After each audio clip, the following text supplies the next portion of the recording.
nanone kandi tutabatindiye ni The Quick Times News nk'ibisanzwe, nta kindi usabwa uretse kureba hasi ndetse subscribe ugakandaho, hanyuma tukaba bera ahantu 5/5 tubashakira amakuru meza nk'aya ngaya. N'indi nkuru nayo rero dukesha ikinyamakuru igihe.com, aho yadukusanyirije ibyo wamenya ndetse n'ibyo washaka kumenya kuri uyu umunyamategeko w'umunyakenya Ingabire Victoire yifuza ko yamwunganira.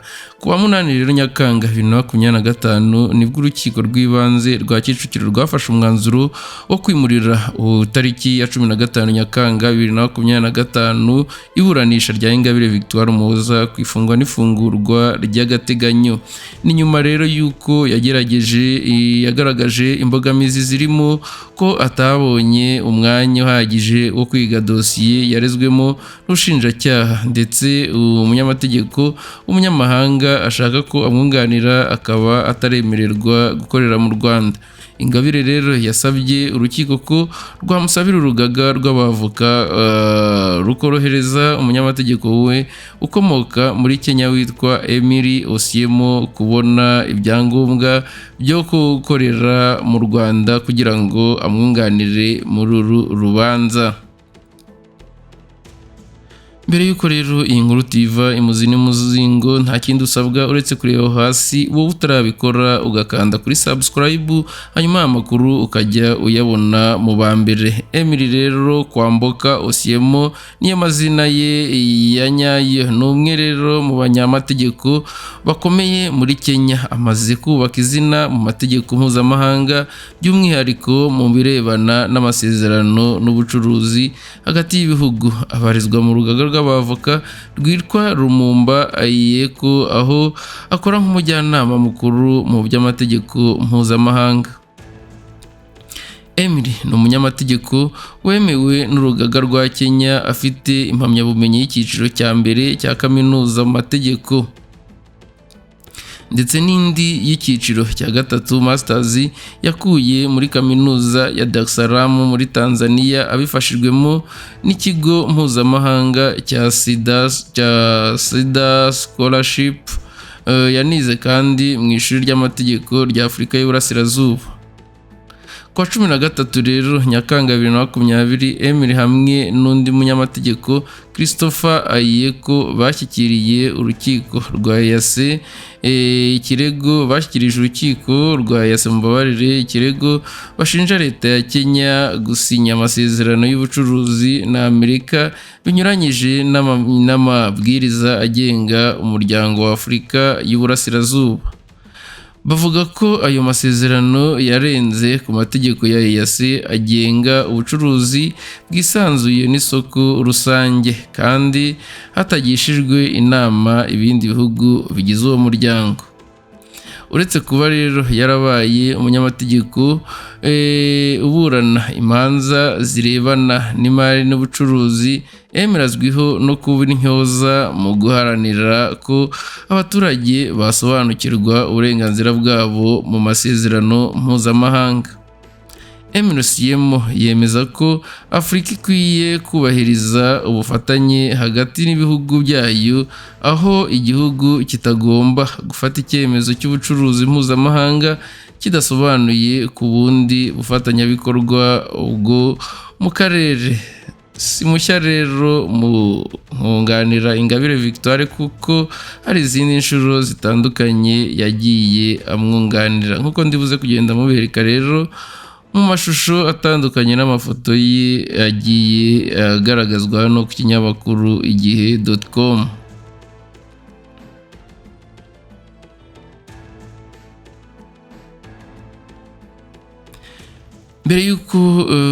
Nyuma y'uko rero umenye uwo ari we Osiemo, umwavoka ushaka kuburanira Ingabire Victoire, dosiye rero ya Ingabire Victoire hari benshi batabashije kwisobanukirwa dosiye yaregewe urukiko.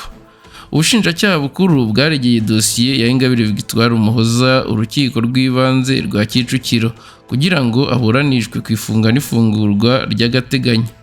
Ingabire washinze ishyaka Darfa Umurinzi ritemewe mu Rwanda yatawe muri yombi tariki ya 19 Kamena 2025 hashingiwe ku cyemezo cy'urukiko rukuru rwa Kigali. Urukiko rero rukuru rwafashe iki cyemezo nyuma yo gusanga hari impamvu zikomeye zituma Ingabire akekwaho kuba mu mugambi w'abantu 9 barimo umunyamakuru Nsengimana Theoneste bashinjwa kwitabira amahugurwa yo gukuraho ubutegetsi.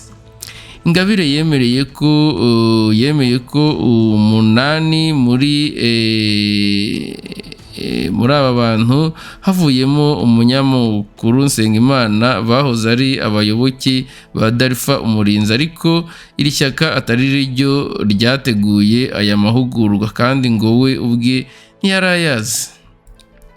Ubushinjacyaha bukuru rero kwa 30 Kamena bwatangaje ko urwego rw'igihugu rw'ubugenzacyaha RIB rwabushikirije dosiye ya Ingabire ku mabarire ya Ingabire ku wa 24 Kamena nyuma yo kumukoraho iperereza. Bwasobanuye kandi nanone ko nyuma yo gusuzuma dosiye ya Ingabire bwafashe icyemezo cyo kuyiregera urukiko rw'ibanze rwa Kicukiro kugira ngo iburanishwe ifungwa n'ifungurwa ry'agateganyo. Buti nyuma yo gusuzuma ubushinjacyaha bwafashe icyemezo cyo kuregera urukiko rw'ibanze ku cyiciro rwa Kicukiro mbabarire kugira ngo aburanishwe ku ifungwa ry'agateganyo. Ubushinjacyaha bukuru bwasobanuye ko ibyaha Ingabire akurikiranyweho harimo ibihungabanya umudendezo w'igihugu.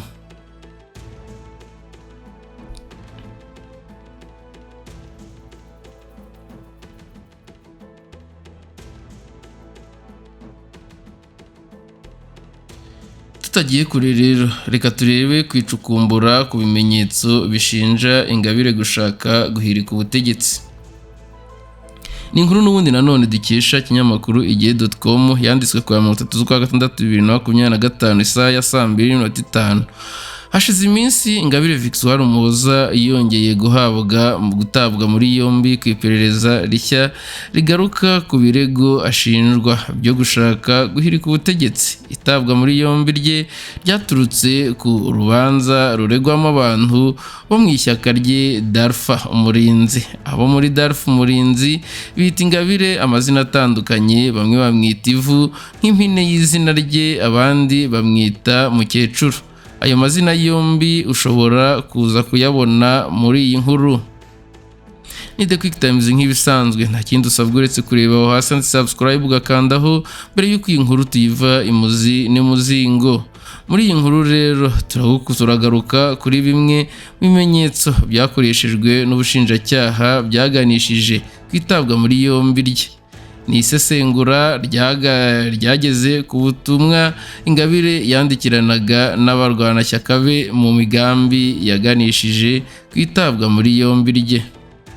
Reka rero turebere hamwe inkomoko y'ibyaha aregwa. Darfa Umurinzi ni ishyaka rya Ingabire rijya kuvuka ryaje risa n'irisimbura FDU inkingi. Yari isanganywe kuko niyo yari asanganywe kuko yari isenye nyuma y'uko rishinzwe kuba rikorana n'abahoze muri FDLR. Muri Darfa Ingabire yari afite abantu bakorana bya hafi barimo uwitwa Sibomana Sylvain. Mu ishyaka Sibomana akora nk'umuhuzabikorwa ku rwego rw'igihugu, niwe uhuza abarwanashyaka bari hanze y'igihugu n'abari mu mahanga, akanaba ku ruhembe rwo gutanga ibyo bita amahugurwa. Uwitwa Nzabandora we yakoraga nk'umukozi mu rugo kwa Ingabire, gusa yaje kugirwa umuhuzabikorwa w'intara y'Uburasirazuba muri Darfa Umurinzi. Uyu akaba ari nawe wamenyesheje ubuyobozi ibyabereye mu mahugurwa byanatumye RIB ifata ikabafunga, ariko Nzabandora we ntabwo yafunzwe. Niba warakurikiye inkuru z'urubanza rwa Ingabire wumvisemo ibijyanye n'amahugurwa yateguriwe abarwanashyaka be, byakozwe bigizwemo uruhare na Sibomana afatanyije n'undi witwa Asumuta uba mu Busuwisi. Ni amahugurwa rero yari agamije kwigisha abanyamuryango bari mu nzego z'ubuyobozi icyo bise uburyo bwo gukoreshwa mu gukuraho ubuyobozi bw'igihugu hadakoreshejwe imirwano, hagakoreshwa imbaraga z'abaturage nyamwinshi binyuze mu myigaragambyo. Imirimo yose yakorwaga na Sibomana kuko ari we wari umuhuzabikorwa. Ibyo bishimangirwa n'ubutumwa bwa WhatsApp bwagaragajwe mu rukiko. Reka rero turebere hamwe ngo Sibomana we ni muntu ki. Sibomana Sylvie wavutse mu mwaka w'1970 ni mwene Kinonko François na Mukamisha Immaculée wavukiye mu mudugudu wa Kabageri mu murenge wa Mwendo mu karere ka Ruhango mu ntara y'Amajyepfo. Atuye rero mu mudugudu wa Mataba, akagari ka Kigarama, umurenge wa Kigarama mu karere ka Kicukiro. Yahamijwe icyaha cyo guteza imvururu cyangwa imidugararo muri rubanda n'urukiko rukuru. Urugereko rwa Rusizi ahanishwa igihano cy'igifungo cy'imyaka 6 mu mwaka wa 2014. Ibyaha akurikiranyweho rero, ubu akurikiranyweho ibyaha byo gushyiraho umutwe w'abagizi ba nabi cyangwa kuwujyamo, gucura umugambi wo gukora ibyaha byo kugirira nabi ubutegetsi buriho cyangwa Perezida wa Repubulika, guteza imvururu cyangwa imidugararo muri rubanda, kurwanya ububasha bw'amategeko n'icyo kwigaragambya cyangwa gukoresha inama mu buryo bunyuranyije n'amategeko. Akurikiranyweho kandi nanone guteza imvururu cyangwa imidugararo muri rubanda, gukwiza amakuru atariyo cyangwa icengezamatwara bigamije kwangisha leta y'u Rwanda mu bihugu by'amahanga no gutangaza amakuru y'ibihuha. Ishyaka Darph Umurinzi rya Ingabire Victoire ribinyujije kuri Sibomana ryateguje abayoboke baryo ko hari amahugurwa y'ururimi rw'Icyongereza abateganyirijwe. Ni muri urwo rwego rero muri Kanama mu mwaka wa 2021 Sibomana yamenyesheje abayoboke baryo kwitegura ayo mahugurwa ko azaba mu mpera z'uko kwezi. Yabandikiye ubutumwa bugufi kuri WhatsApp yari yashinzwe ihuza abateguriwe amahugurwa. Yagombaga kumara iminsi 4. Ababwira ko agiye kuboherereza igitabo n'akavideo bagomba kuba bifashisha mu kwihugura urwo rurimi kugira ngo bizabafashe gukurikirana neza. Amatariki y'ingenzi hagati ya tariki ya 14 na 20 Kanama 2021 Sibomana yamenyesheje abagombaga guhugurwa ko bafungura application yitwa Jitsi Meet kuri telefone zabo. Abamenyesha ko mu kwinjiramo agomba gukoresha amazina atari yabo, icyo twakita muri rw'amahanga pseudonyms. Tariki ya 20 Kanama 2021 Sibomana yasabye uwitwa Nzabandora izina ry'irihimbano yazakoresha mu cyumba cy'amahugurwa, bumvikana gukoresha Rukundo, ariko bukeye amwoherereza ubutumwa kuri WhatsApp amusaba gushaka amazina y'ibihugu cyangwa se ibindi bintu. Amuha ingero z'amazina ya Turkey, Morocco na Egypt. Undi amubwira ko agiye kwiyita Turkey.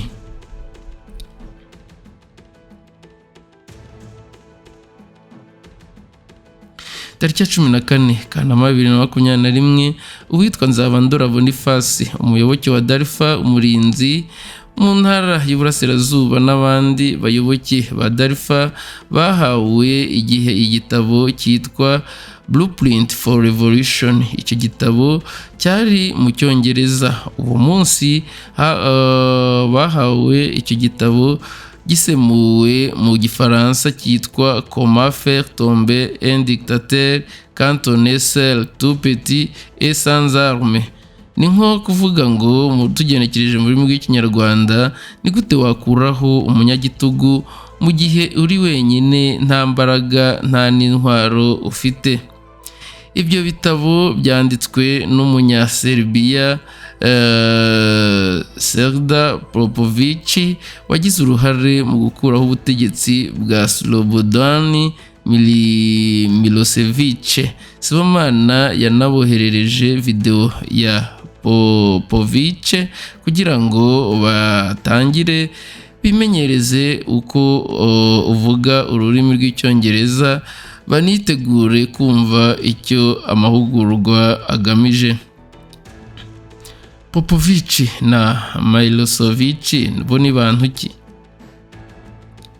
Slobodan Milosevic ni umunya-Serbia wabaye perezida w'icyo gihugu kuva mu 1989 kugeza 1997 ubwo cyari mu byari bigize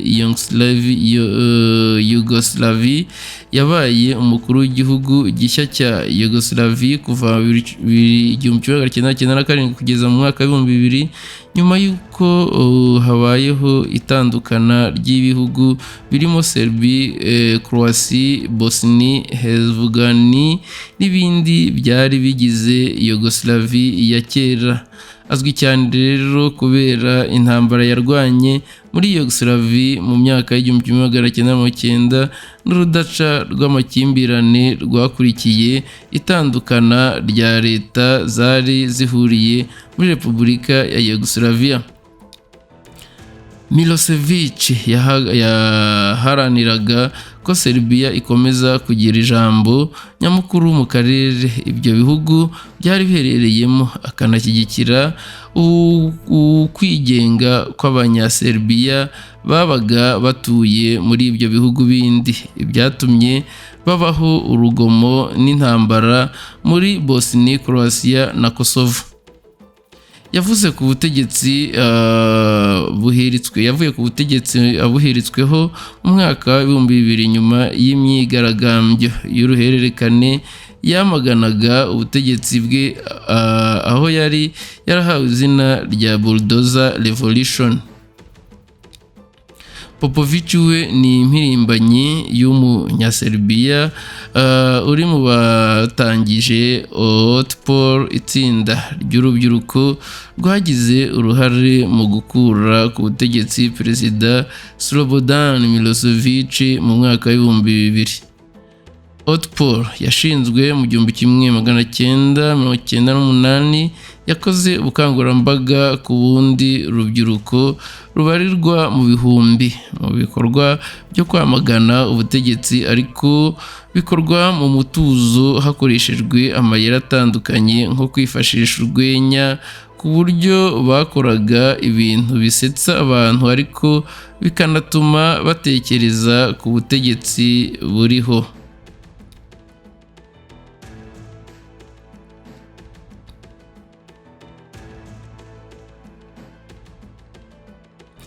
Dukomeje nanone tariki ya 23 Kanama 2021 Sibomana yoherereje Nzabandora Boniface link ya Google Play Store yakoresha mu gushyira muri telefone y'application yitwa Jitsi Meet. Nyuma y'iminsi 5 kwa 28 Kanama 2021 Sibomana yakoresheje nimero ya telefone itariye ibaruye kuwitwa Gasengayire Leonire, yoherereza Nzabandora Boniface ubutumwa kuri WhatsApp amumenyesha ko amatariki y'amahugurwa ari ku wa 13 Nzeri, 16 Nzeri, 20 Nzeri na 23 Nzeri. Amubwira ko azajya atangira saa 11 z'umugoroba akarangira saa 12 n'igice z'umugoroba. tariki ya 2 Nzeri 2021 Sibomana yibukije abagombaga guhugurwa barimo Zabandora akoresheje nanone WhatsApp ko hari linki kuri YouTube yaboherereje ngo bayifungure bityo bitoza imvugo y'uzatanga amahugurwa. Tariki ya 8 Nzeri 2021 Sibomana yoherereje abagombaga guhugurwa ubutumwa bwongera bwibutsa iyi nama yo ku tariki ya 9 Nzeri 2021 igerageza. Ku tariki ya 9 Nzeri 2021 Sibomana yoherereje Zabandora na bagenzi be linki yo kwitabira inama y'igerageza inaboherereza 1000 kuri Momo yo kuguza mega za internet. Kuri iyo tariki ya 9 Nzeri 2021 inama yarabaye. Abo Zabandora yamenye bayitabiriye ni Pepino wari uyoboye inama, Grace ariwe Sibomana, Franle ariwe Rucuwanganya Alexis ahagarariye Darfa Umurinzi mu karere ka Ngoma, Brown Clever Vidi n'uwitwa Sasha.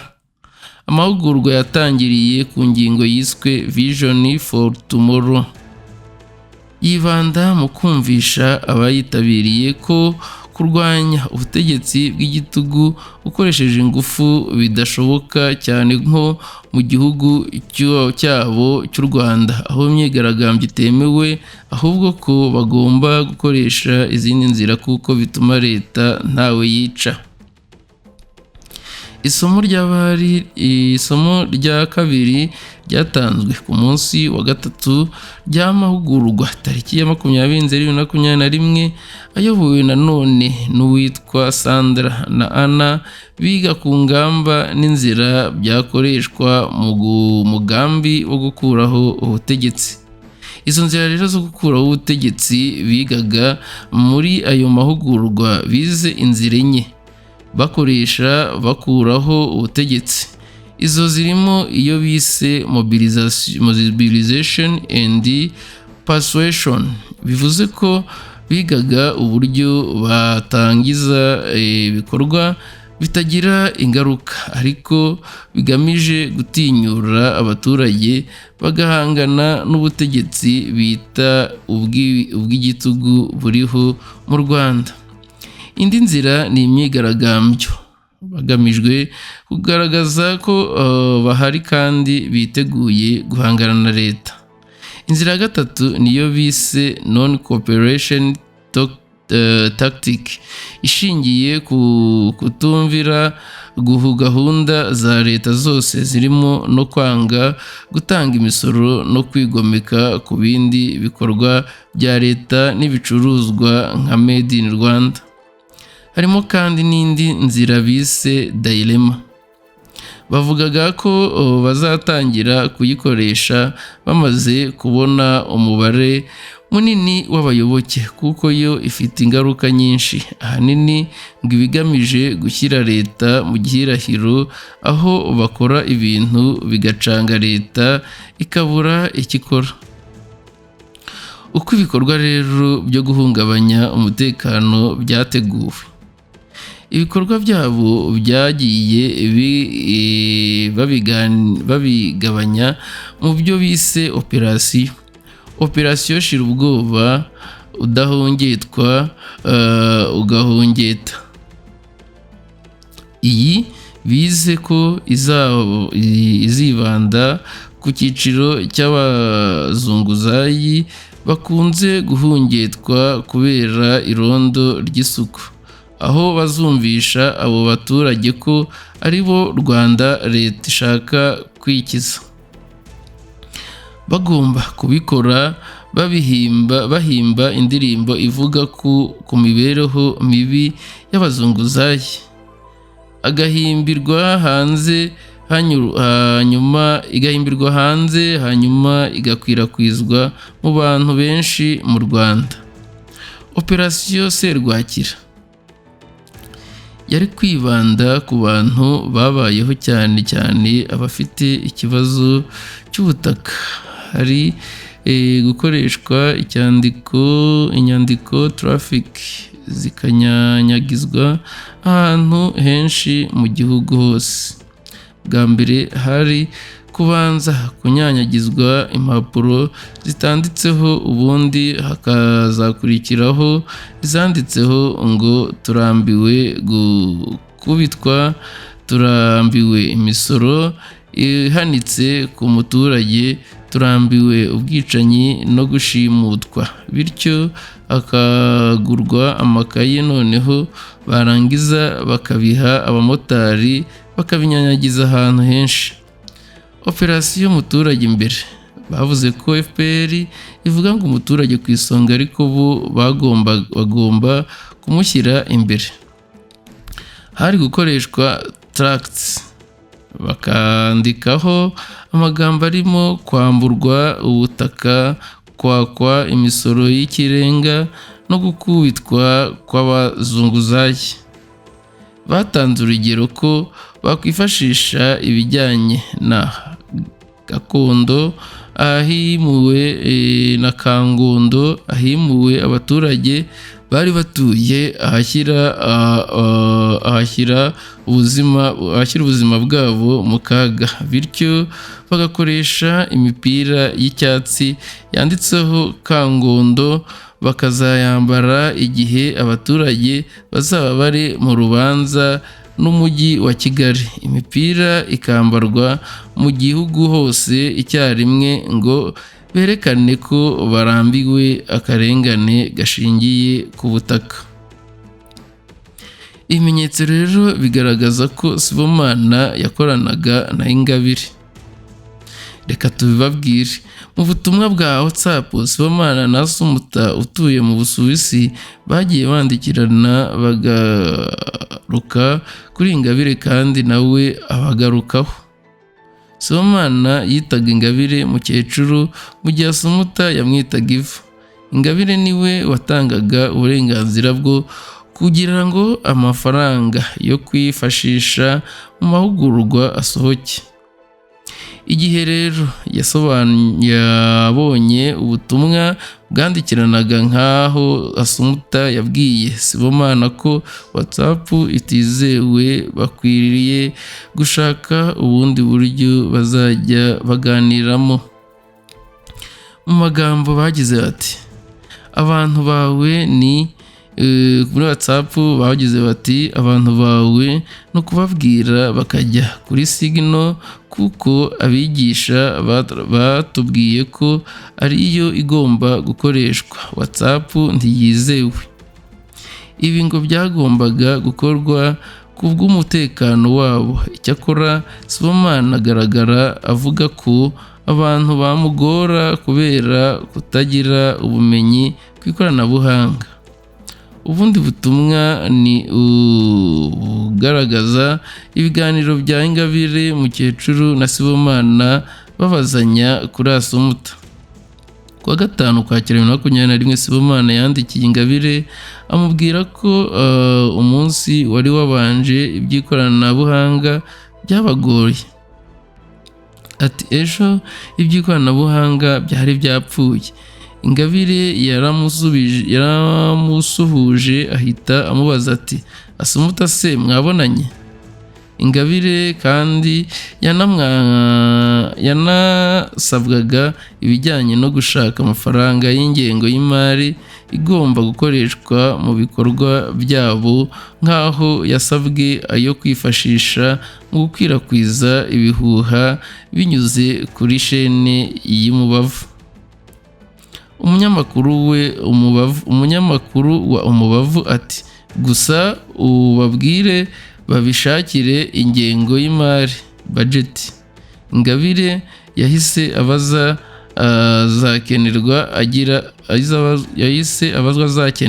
agira ati, ubwo inganite budget, ubundi ati bazangenere nta kibazo. Yamusabye ko yahabwa ayo mafaranga mbere kugira ngo agure ifatabuguzi rya Zoom. Ati, niba cya cyifuzo cyanjye baracyakiriye neza, uzababwire babikore mbere ngure ifatabuguzi, kuko ntibyakunda, hari n'utundi nzakenera. Ingabire yategetse Sibomana guha ubutumwa abanyamuryango.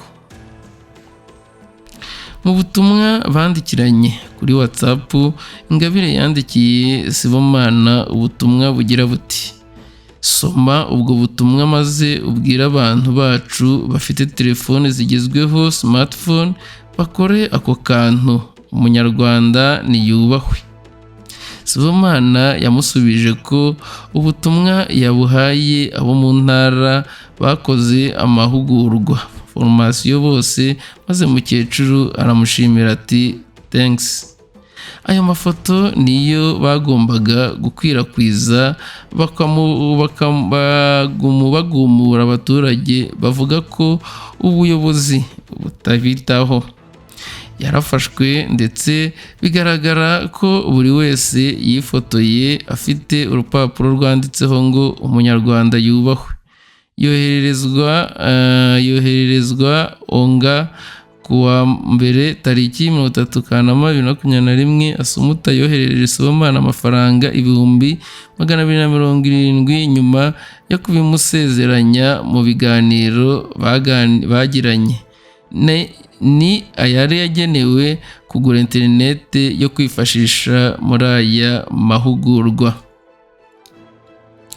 Ni The Quick Times News, n'ubundi nk'ibisanzwe nta kindi usabwa uretse kureba hasi kandi subscribe ugakandaho, hanyuma tugakomeza gukurikiranira andi makuru ajyanye n'aya ngaya.